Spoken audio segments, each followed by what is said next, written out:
തദ്ദേശ തെരഞ്ഞെടുപ്പിലെ തോൽവിയുടെ വിമർശനങ്ങൾ ഇപ്പോഴും CPM പാർട്ടിയിൽ പുകയുകയാണ്.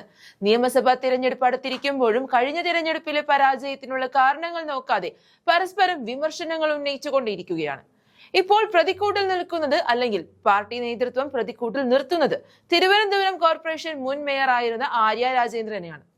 കോർപ്പറേഷനിലെ തോൽവിയുമായി ബന്ധപ്പെട്ട് CPM ജില്ലാ കമ്മിറ്റി യോഗത്തിലാണ് ആര്യ രാജേന്ദ്രനെതിരെ രൂക്ഷ വിമർശനം വന്നിരിക്കുന്നത്. അതായത് തിരുവനന്തപുരം കോർപ്പറേഷനിൽ CPM കനത്ത തോൽവി നേരിടാനുള്ള പ്രധാന കാരണം ആര്യ രാജേന്ദ്രന്റെ അഹങ്കാരപൂർവമായ ഇടപെടലാണെന്നാണ് പാർട്ടിയുടെ വിമർശനം.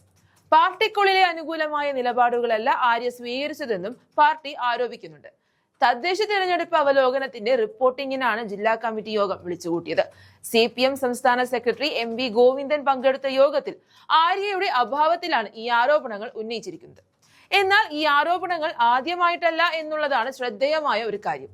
നേരത്തെയും ആര്യക്കെതിരെ രൂക്ഷ വിമർശനങ്ങൾ പാർട്ടിക്കകത്ത് തന്നെ പുകഞ്ഞിരുന്നു. എന്നാൽ അപ്പോഴൊന്നും അവ പരിഗണനയിലെടുക്കാതെ CPM മുന്നോട്ട് പോവുകയായിരുന്നു. എന്ത് ചെയ്താലും കണ്ണും പൂട്ടി ആര്യയെ സപ്പോർട്ട് ചെയ്യുകയായിരുന്നു CPM ചെയ്തുകൊണ്ടിരുന്നത്. ഒടുക്കം കനത്ത തോൽവി നേരിട്ടപ്പോൾ എല്ലാവരും തലയിൽ കൈവച്ചിരിക്കേണ്ട അവസ്ഥ വന്നിരിക്കുകയാണ്. നേരത്തെ പറഞ്ഞതുപോലെ കഴിഞ്ഞ ജില്ലാ കമ്മിറ്റി യോഗത്തിലും ആര്യക്കെതിരെ രൂക്ഷ വിമർശനം ഉയർന്നിരുന്നു.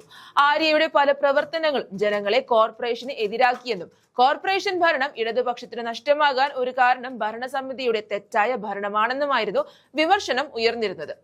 ഏത് പ്രതിസന്ധിയിലും ഇടതുപക്ഷത്തിനൊപ്പം നിന്നിരുന്ന തിരുവനന്തപുരം കോർപ്പറേഷൻ 45 വർഷത്തിനു ശേഷമാണ് LDFന്റെ കയ്യിൽ നിന്നും നഷ്ടമായി പോകുന്നത്. അതിന് കാരണം ആര്യ രാജേന്ദ്രന്റെ ധിക്കാരപൂർവമായ നടപടികൾ തന്നെയാണെന്ന് യാതൊരു സംശയവുമില്ലാതെ തന്നെ പറയാം.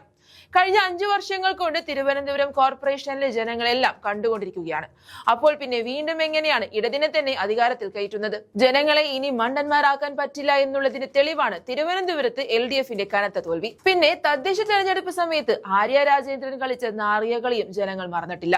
അതായത് തിരുവനന്തപുരത്തെ UDF സ്ഥാനാർത്ഥിയായിരുന്ന വൈഷ്ണവ് സുരേഷിനെ മത്സരിപ്പിക്കാതിരിക്കാൻ കളിച്ച കളികളെ പറ്റിയാണ് പറഞ്ഞു വരുന്നത്. സത്യം പറഞ്ഞാൽ അവനവന്റെ കുഴി അവനവൻ തന്നെയാണ് വെട്ടുന്നത് എന്ന് പറയുന്നത് പോലെയാണ് ഇപ്പോൾ കാര്യങ്ങളുടെ പോക്ക്. LDFന് തോക്കാനുള്ള വഴികൾ അവർ തന്നെയാണ് വെട്ടിക്കൊണ്ടിരിക്കുന്നത്. ഇനി ഇതിൽ ആരെയും കുറ്റം പറഞ്ഞിട്ട് കാര്യമില്ല. ഏറ്റവും പ്രായം കുറഞ്ഞ മേയർ എന്ന പദവിയൊക്കെ കൊടുത്ത് തലയിൽ കയറ്റി നടന്നതാണ്. ഒടുക്കം തോൽവിയുടെ കൈപ്പറിഞ്ഞപ്പോൾ ദേ കിടക്കുന്നു. ഇനിയെങ്കിലും അഹങ്കാരം മാറ്റിവെച്ച് പാവപ്പെട്ടവരുടെ നെഞ്ചത്തേക്ക് കയറാതെ മുന്നോട്ട് പോകുന്നതാകും നല്ലത്.